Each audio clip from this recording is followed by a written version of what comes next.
Welcome to iDream media. So జనరల్‌గా diabetes చాలా మందిని ఇబ్బంది పెడుతూ ఉన్న ప్రాబ్లము. ఎన్ని మందులు వాడినా, సో ఎలాంటి డైట్ తీసుకున్నా కానీ కంట్రోల్‌లో ఉంటుంది. పూర్తి స్థాయిలో తగ్గట్లేదని చెప్తూ ఉంటారు. అయితే ఆయుర్వేదంలో వీటికి చాలా చక్కటి పరిష్కారం ఉంది. తగ్గించుకోవచ్చు, రివర్స్ చేసుకోవచ్చు.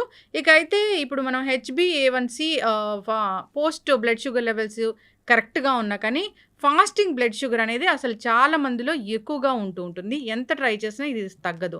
ఆయుర్వేద పరంగా అది అసలు దీన్ని ఏమంటారు? ఎందుకు ఎక్కువగా ఉంటుంది? ఎలా కరెక్ట్ చేసుకోవచ్చు? పూర్తి వివరాలు తెలుసుకుందాం. మనతో పాటు ఉన్నారు ప్రముఖ ఆయుర్వేద వైద్య నిపుణులు ప్రొఫెసర్ డాక్టర్ టి. వేణుగోపాలరావు గారు from Ojas Ayurvedic centre, Chikkadpally. Doctor గారు నమస్తే. ధన్వంతరియనమ్మా, నమస్కారం. డాక్టర్ గారు, అంటే డయాబెటీస్ అనేది అంత పూర్వమే ఉందా ఆయుర్వేదంలో చెప్పడానికి? మీకు ఒక విషయం చెప్తే ఆశ్చర్యపోతారమ్మా. డయాబెటీస్ ఇప్పుడు వచ్చింది కాదు. ఆయుర్వేదంలో పేరు మారింది, దీనికి పేరు మారింది తప్ప రోగం ఒకటే.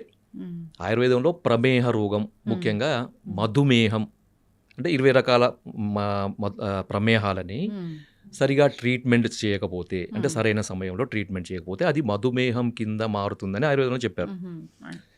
సో మనకి చరిత్రలో, మనకి పురాణాలలో కనుక చూస్తే ఒక రకంగా, అంటే ఇది ఒక వర్షన్ ఉంది, అది నిజమా కాదా నాకు కూడా తెలియదు.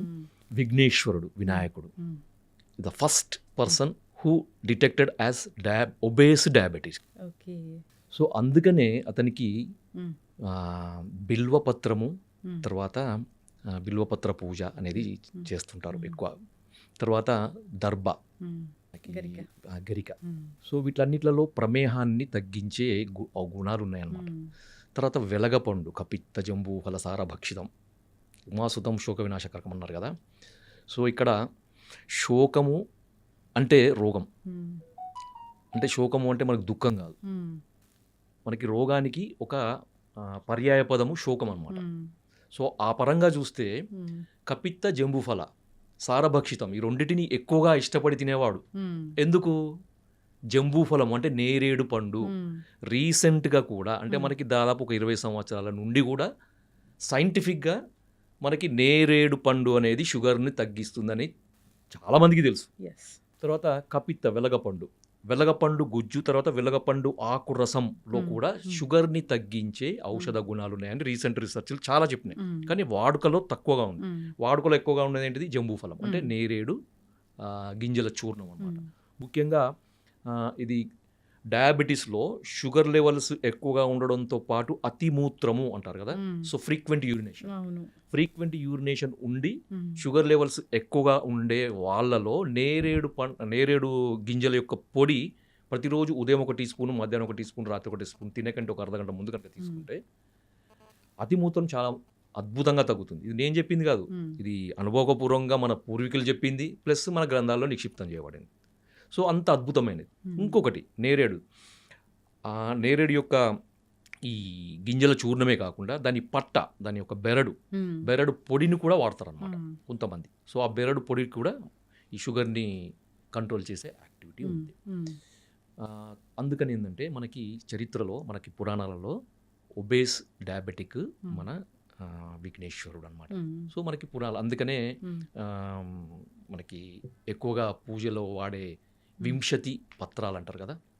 వింశతి పత్రాలు, మనకి వింశతి పత్ర పూజ మనకు వినాయక చవితి నాడు మనం చేస్తుంటాం. దాంట్లో అర్జున పత్రము, దతుర పత్రము, బిల్వ పత్రము, తర్వాత అర్కపత్రం అని, నిర్గుండి, వేప, ఇలాంటివన్నీ కూడా మనకు చెప్పారనమాట. సో ఇది పెద్ద టాపిక్, దానికి ఒక్కొక్క దానికి ఒక్కొక్క ఇంపార్టెన్స్ ఉంది. అది మనం తర్వాత చెప్పుకోవచ్చు. మనం ఎక్కువగా ఇప్పుడు చూడాల్సింది ఏంటంటే, మీరు అడిగారు కదా, ఫాస్టింగ్ బ్లడ్ షుగర్ లెవెల్స్ ఎక్కువ ఉన్న వాళ్ళలో ఏం చేయాలి మరి కదా.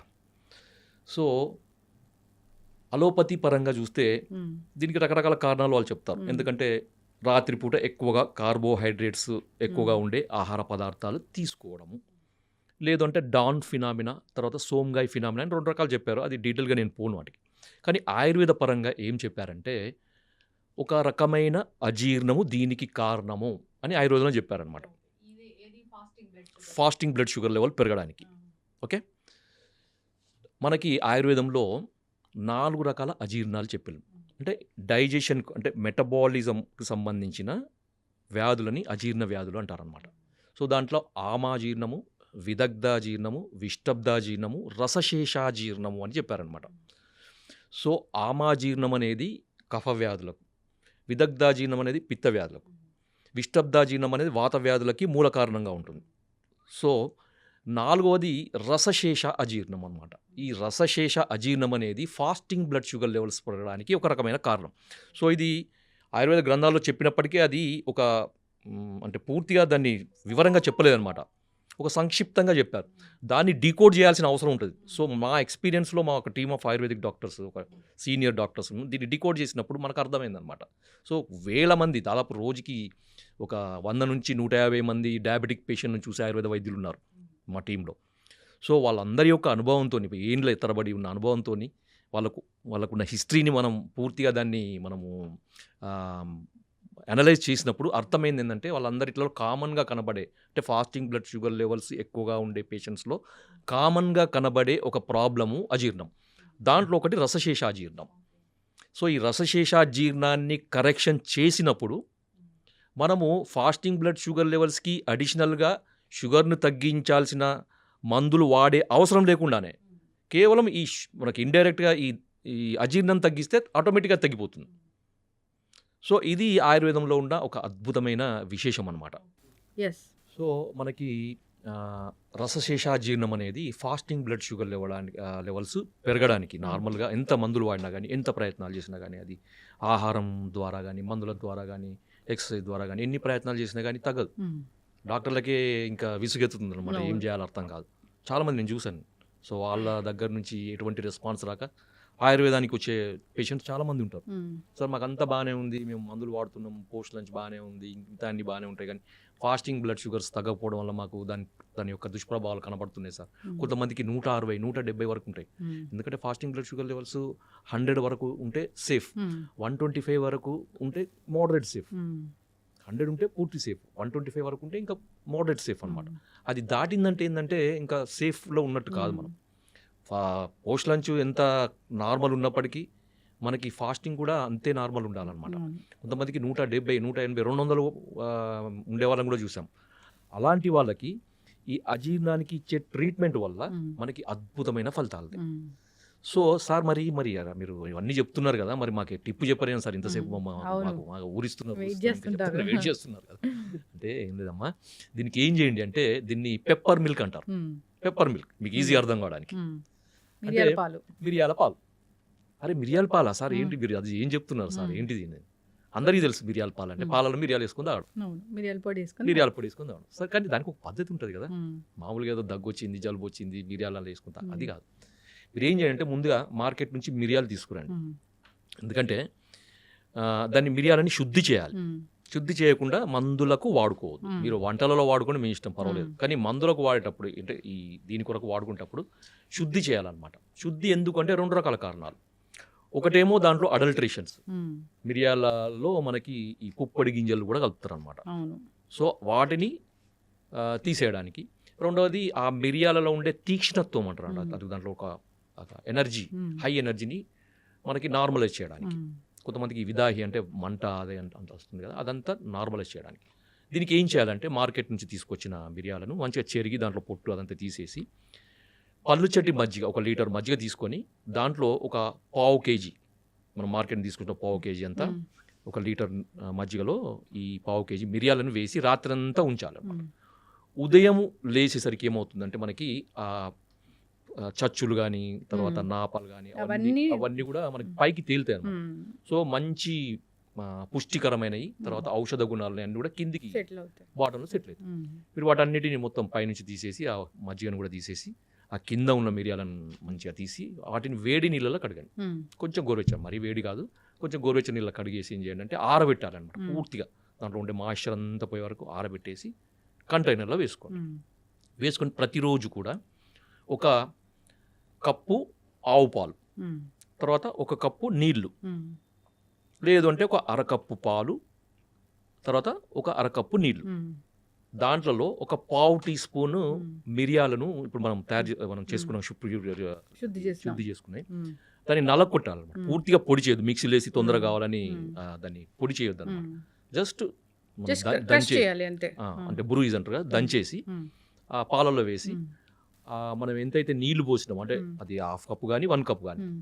పూర్తిగా ఎగిరిపోయే వరకు మ్మ్. పాలు మాత్రమే మిగిలే వరకు మ్మ్. ఓకే దాన్ని మరిగిచ్చేసి వడపోసుకోండి. వడపోసుకొని గోరువెచ్చగా ఉండేటప్పుడు లేదంటే మనం తాగగలిగేంత వేడి ఉన్నప్పుడు తాగండి. ఇది ఎప్పుడు చేయాలంటే ప్రతిరోజు ఉదయం మ్మ్. ఎంటీ స్టమక్లో చేయాలి. మ్మ్. సో కొంతమందిని నేను చూసాను, అంటే నాకు ఫీడ్బ్యాక్స్ వచ్చినాయి, అవును. మీకు తర్వాత రిపోర్ట్స్ కూడా చూపిస్తాను. ఆబ్వియస్లీ చెప్తారు కదా. సో 3 రోజులలోనే అంటే కొంతమంది సంవత్సరాల తరబడి మ్మ్. ప్రయత్నాలు చేసిన తగ్గని ఫాస్టింగ్ బ్లడ్ షుగర్ 3 డేస్లోనే తగ్గిపోయిందని నాకు ఫోన్లో వచ్చినాయి, రిపోర్ట్స్ కూడా పంపించాను. నేనే ఆశ్చర్యపోయాను. సో ఇంత అది ఉంటుందా అని. కొంతమందికి వారం రోజులు, కొంతమంది 10 రోజులు. అంటే మ్మ్. ఈ అలోపతి మెడిసిన్స్ కంటే ఫాస్ట్గా కూడా మనకి ఫాస్టింగ్ బ్లడ్ షుగర్ లెవెల్స్ తగ్గుతాయి. మ్మ్. అంటే ఇంకొకటి ఏంటంటే అందరు అడుగుతారు, సార్ మరి ఇది తీసుకున్నప్పుడు అలోపతి మెడిసిన్ బంద్ చేయాలా? మ్మ్. లేదు, వాడాల్సింది. అది వాడుకుంటూ మ్మ్. అది వాడినా కానీ తగ్గని పరిస్థితులు ఉన్నప్పుడు మాత్రమే ఇది అడిషనల్గా వాడండి. ఎస్. కానీ పూర్తిగా అది మానేసి మ్మ్. వాడకూడదు. బాగా చెప్పారు డాక్టర్ గారు. చాలా మంది అయితే అవి మానేయండి ఇవి వాడండి అంటారు. అవి మానేయండి అలోపతి మందులు మానేయండి అనగానే సో కాంప్లికేషన్స్ వచ్చి ఇబ్బంది పడిన సందర్భాలు మనం చాలా ఎన్నో ఉంటాయి. చూసాం. అది అంటే ఒక డేంజర్ పరిస్థితి. చక్కటి ఎందుకంటే మనకి information. ఇప్పుడు చూడండి, సింపుల్. ఇప్పుడు ఒక మనకి స్టేటస్, మనకి బాడీలో ఒక సమతుల్యత అనేది మందుల వల్ల ఇట్లా మెయింటైన్ అయింది. మ్మ్. ఒక 3 పిల్లర్స్ ఉన్నాయి అనుకోండి, 3 మెడిసిన్స్ మీద సపోర్ట్ మీద ఉంది మనది. సో ఆ 3 మెడిసిన్స్ ఒకటిసారి తీస్తే ఏమవుతుంది? అవును. ఒకటిసారి కొలాప్స్ అవుతుంది. మ్మ్. దానికి ఏంటంటే మనకి ఒక మెడిసిన్ తీసేయండి, మనకు ఆయుర్వేదిక్ మెడిసిన్ సపోర్ట్ ఇవ్వండి. మ్మ్. స్లోగా ఆయుర్వేదిక్ మెడిసిన్ సపోర్ట్ స్ట్రాంగ్ అయ్యే వరకు అలోపతి మెడిసిన్ ఉంచండి, తర్వాత దాన్ని తీసేయండి. అవును. సో దాని తర్వాత ఇంకొక మెడిసిన్ అవి తీయండి. వైద్యులు చెప్తా ఉంటారు. అట్లా సో ఇలాంటి ఒక్కొక్క tips medicine ఏముంది ఇది వాడుకోవచ్చు. వాడుకోవచ్చు. మ్మ్. దీనివల్ల ఎటువంటి నష్టం లేదు. ఎందుకంటే ఇది పనిచేసే విధానం, అది పనిచేసే విధానం రెండు కూడా మ్మ్. డిఫరెంట్గానే ఉంటాయి. అవును. కాబట్టి దీనికి దానికి ఎటువంటి కాంట్రాస్ట్ ఉండదు, ఇబ్బందులు ఉండవు. మ్మ్. ఖచ్చితంగా వాడుకోవచ్చు, ఏం ప్రాబ్లం ఉండదు. చాలా చక్కగా చెప్పారు డాక్టర్ గారు.